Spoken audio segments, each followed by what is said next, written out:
Pemirsa, kondisi negara Jepang dan Inggris kini resmi masuk ke jurang resesi karena pertumbuhan ekonomi yang minus 2 kuartal berturut-turut. Hal ini terlihat dari menyusutnya ekonomi negara Jepang sebesar 0,4% dan minus 0,3% pada pertumbuhan ekonomi negara Inggris. Resesi yang melanda Jepang dan Inggris menjadi perhatian dunia. Pasalnya, dua negara maju ini masuk dalam jajaran 20 negara dengan ekonomi terbesar dunia pada 2023. Namun kini kedua negara tersebut masuk ke jurang resesi di awal tahun 2024. Perekonomian Jepang mengalami resesi teknis setelah secara tak terduga mengalami kontraksi pada kuartal 2023. Data sementara menunjukkan produk domestik bruto Jepang mengalami penurunan sebesar 3,3% pada pertengahan 2023. Hal yang sama dialami oleh Inggris. Pada bulan Desember 2023, output negara ini menyusut sebesar 0,1%. Menteri Keuangan Sri Mulyani menuturkan, perekonomian global memang masih lemah pada 2024 ini. Pelemahan ini dipicu oleh suku bunga yang melonjak tinggi dalam 18 bulan terakhir. Presiden Joko Widodo pun menilai kondisi tersebut bisa menjadi pertimbangan dalam pemerintah menetapkan asumsi ekonomi makro 2025 dan rancangan anggaran pendapatan dan belanja negara atau APBN 2025. Lantas, bagaimana dampak resesi Jepang dan Inggris terhadap Indonesia? Ya, untuk membahasnya lebih lanjut kita telah terhubung langsung dengan Ahmad Heri Firdaus selaku ekonom Indef. Kita langsung sapa narasumber kita. Selamat siang Mas Heri, Assalamualaikum. Apa kabar di sana Mas? Selamat siang, Waalaikumsalam. Kabar baik. Baik, kita langsung saja membahas tentang dua negara berkembang yaitu Jepang dan Inggris yang mengalami resesi, Mas. Ini apa kira-kira dari pengamatan Mas Heri yang membuat Jepang dan Inggris mengalami resesi? Apakah adanya geopolitik yang masih terjadi hingga saat ini yaitu perang Rusia-Ukraina, kemudian Israel dan Palestina, serta after effect dari pandemi apakah juga ikut menyertakan dua negara tersebut sehingga masuk ke dalam jurang resesi, Mas Heri? Iya, jadi sebenarnya ini merupakan siklus bisnis ya, siklus bisnis makroekonomi dunia yang sebenarnya hampir bisa diprediksi ketika pasca pandemi. Jadi ketika pasca pandemi, pasca COVID, itu kan permintaan dunia melonjak sehingga harga-harga komoditas global meningkat. Kemudian diiringi dengan peningkatan suku bunga yang meningkat terlampau tinggi juga seperti itu. Nah, maka setelah itu akan ada gelombang kedua, akan ada siklus seperti itu. Nah, ini ya yang memasuki fase berikutnya di mana ketika harga-harga komoditas global itu sudah kembali menurun, kemudian juga inflasi terkendali, suku bunga juga kembali mulai mengarah ke rendah gitu ya. Nah ini merupakan siklus berikutnya yang bisa berdampak tentunya bagi negara-negara maju seperti itu. Jadi kalau kita lihat ini siklus yang terlampau cepat juga ya, dalam waktu kurang dari 5 tahun ekonomi dunia bisa bergulir, sulit diprediksi seperti itu. Ketika COVID permintaan dunia lemah, kemudian pasca COVID ekonomi pulih, permintaan dunia melambung tinggi. Nah sekarang ini karena inflasi global sudah terlampau tinggi, inflasi kemudian juga suku bunga yang sudah tinggi selama 2022-2023. Nah sekarang ini merupakan efek lanjutan yang merupakan dampak dari fenomena pasca COVID tadi betul. Ditambah lagi ada faktor geopolitik global ya, ada faktor perang ya, Ukraina Rusia, kemudian juga faktor-faktor geopolitik atau kebijakan negara-negara maju yang bisa berdampak terhadap negara lainnya. Kita lihat bahwa Jepang dan Inggris ini kan salah satu negara maju, kekuatan ekonomi dunia, bahkan keduanya juga anggota dari G20. Tentu saja hasil atau capaian yang diraih oleh Inggris dan Jepang ekonominya selama 2023 kemarin ini harus menjadi rujukan bagi semua negara. Dan yang dikhawatirkan adalah dampak tidak langsung yang disebabkan krisis atau resesi Inggris dan Jepang terhadap negara-negara partner Indonesia seperti itu. Baik, jadi ada beberapa faktor ya, dan after effect dari pandemi juga menentukan kedua negara berkembang tersebut masuk ke dalam resesi. Tapi begini Mas, Jepang itu kan sebagai negara maju ya, di beberapa lembaga survei juga termasuk salah satu, bukan salah satu lagi, peringkat ketiga dari berbagai negara sedunia yang memiliki kekuatan ekonomi bagus di dunia. Sementara di Indonesia ini di peringkat 20. Artinya kenapa Jepang bisa menjadi korban dari resesi, padahal Indonesia jauh di bawahnya, Mas. Sementara Jepang jauh di atasnya. Apakah karena aging population juga penduduk di Jepang yang mengalami masalah di sana, Mas Heri?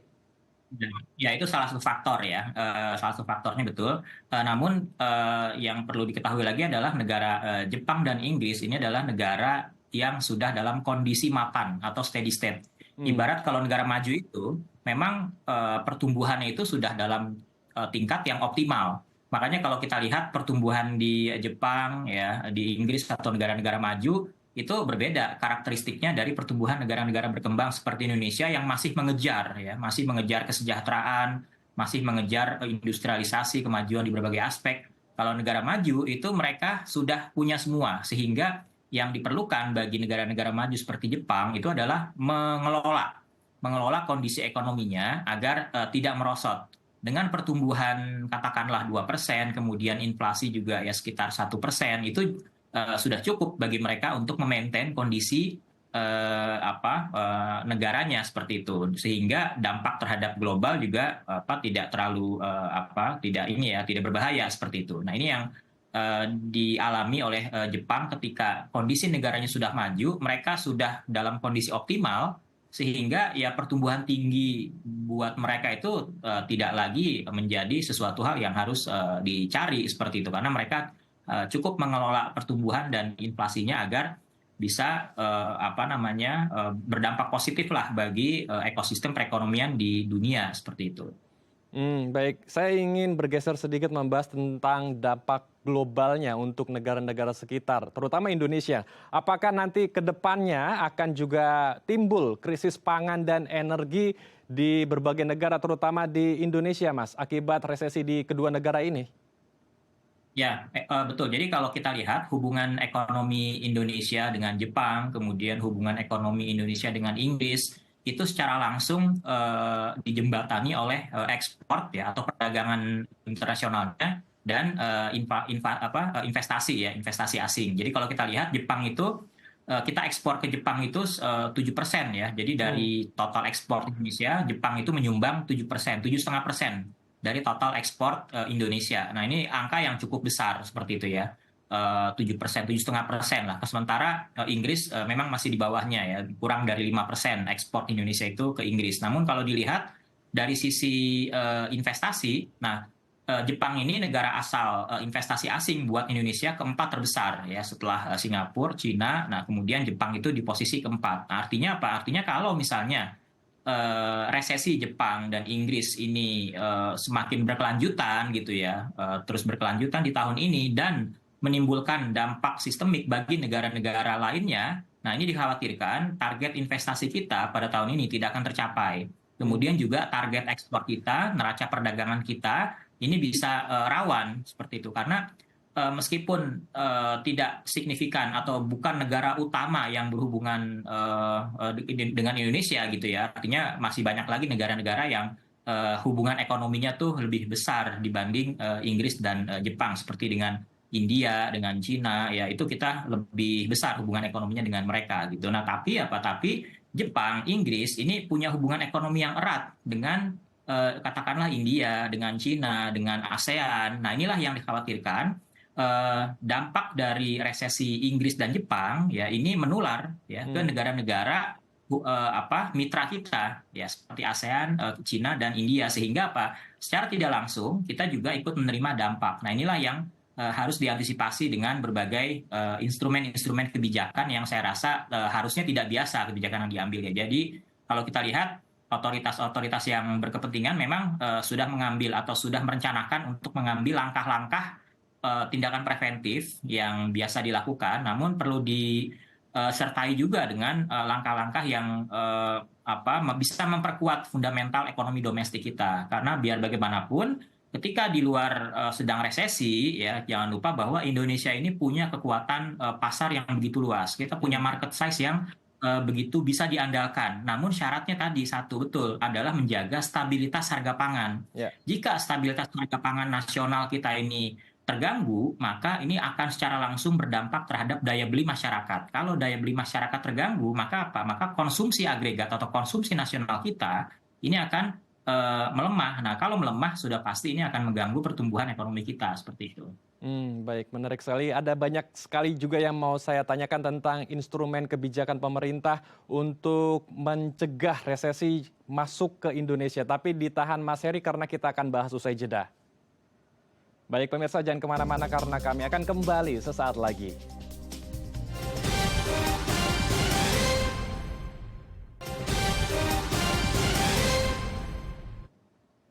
Terima kasih pemirsa, Anda masih bersama kami di Halo Indonesia. Kita akan lanjutkan diskusi hangat kita bersama dengan Mas Heri Firdaus selaku ekonom dari Indef.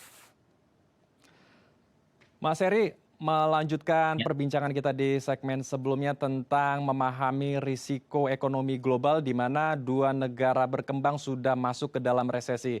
Agar kita tidak masuk juga ke dalam jurang resesi, apa saja kebijakan paten strategi yang matang yang harus dilakukan oleh pemerintah kita? Apakah menjaga komoditas ekspor kita di luar negeri atau menghemat devisa, mengelola impor lah ya. Ini juga bisa menjadi salah satu kunci agar mencegah kita dalam resesi, Mas Heri. Ya, jadi kalau dilihat keterbukaan ekonomi negara kita itu relatif kecil ya dibandingkan dengan keterbukaan ekonomi negara-negara tetangga seperti Vietnam, Malaysia, Thailand. Jadi kalau kita lihat keterbukaan ekonomi itu indikatornya dari ekspor impor. Jadi kalau kita lihat ekspor impor terhadap pertumbuhan ekonomi kita atau terhadap PDB itu relatif kecil ya, masih sekitar mungkin 5%-an ya kalau dilihat net ekspornya seperti itu. Nah, yang paling besar peranan terhadap PDB kita terhadap pertumbuhan itu adalah konsumsi rumah tangga domestik, itu mencapai 55% bahkan lebih. Kemudian yang kedua adalah dari investasi atau penanaman modal.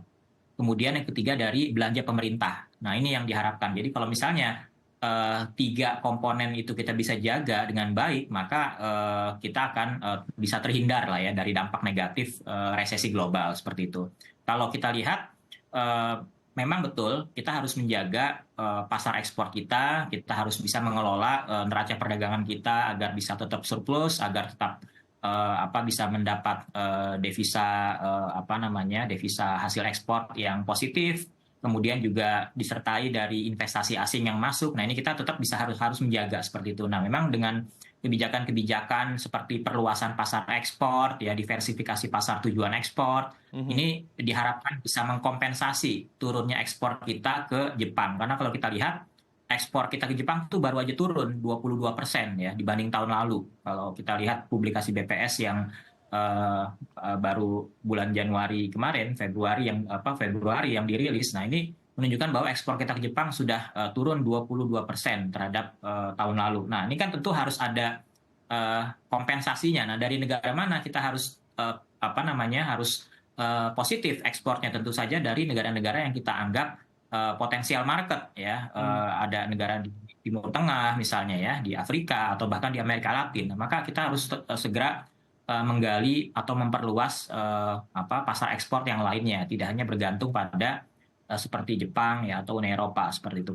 Itu langkah pertama ya, kita mengelola atau menjaga sisi neraca perdagangan kita, sisi eksternal kita, itu pertama. Kemudian kedua adalah kita harus menjaga instrumen utama bagi pertumbuhan ekonomi kita, yaitu pertumbuhan konsumsi, daya beli ya. Kemudian juga investasi atau penanaman modal dan belanja pemerintah. Nah, yang bisa diintervensi langsung oleh pemerintah tentu saja adalah dari sisi belanja pemerintah atau government expenditure. Pemerintah bisa melakukan intervensi dengan katakanlah kebijakan fiskal, kemudian juga dengan kebijakan moneter. Ya, ini bisa langsung diintervensi oleh pemerintah dan bank sentral. Nah, diharapkan ramuan kebijakan fiskalnya ya, yaitu government expenditure, ini bisa memberikan dorongan ya terhadap pertumbuhan konsumsi kita dan pertumbuhan penanaman modal tetap bruto kita. Nah, ini yang sebenarnya ditunggu. kebijakan fiskal apa yang efektif ya untuk menjaga laju daya beli kita. Karena kalau daya beli kita merosot, maka konsumsi nasional akan merosot, sudah pasti ini akan mengganggu pertumbuhan ekonomi kita. Target ekonomi kita tumbuh di tahun 2024 ini ya, pemerintah mentargetkan itu kan kalau nggak salah lebih dari sekitar 5,5%, bahkan lebih gitu ya. Bahkan di tahun 2025 nanti kita harus tumbuh lebih tinggi lagi. Nah, ini yang harus digapai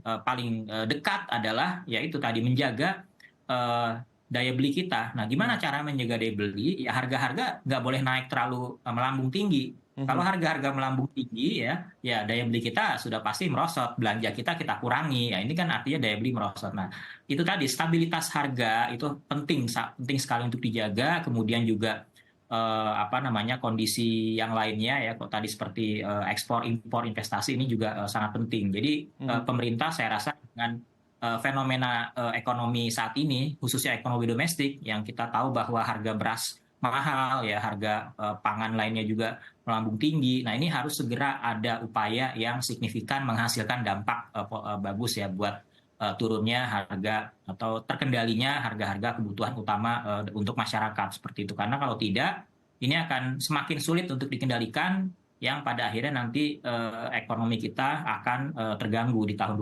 2024 ya, pertumbuhannya seperti itu.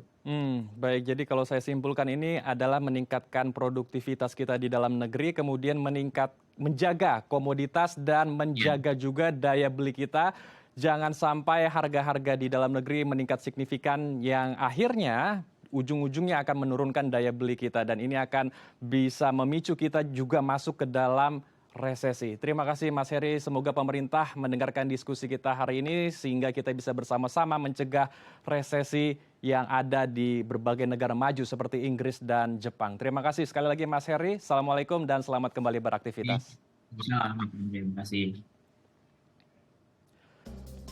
Pemirsa, usai jeda kita akan melihat perjuangan orang tua tunggal yang membesarkan anaknya yang menderita cerebral palsy. Tetap bersama kami di Halo Indonesia.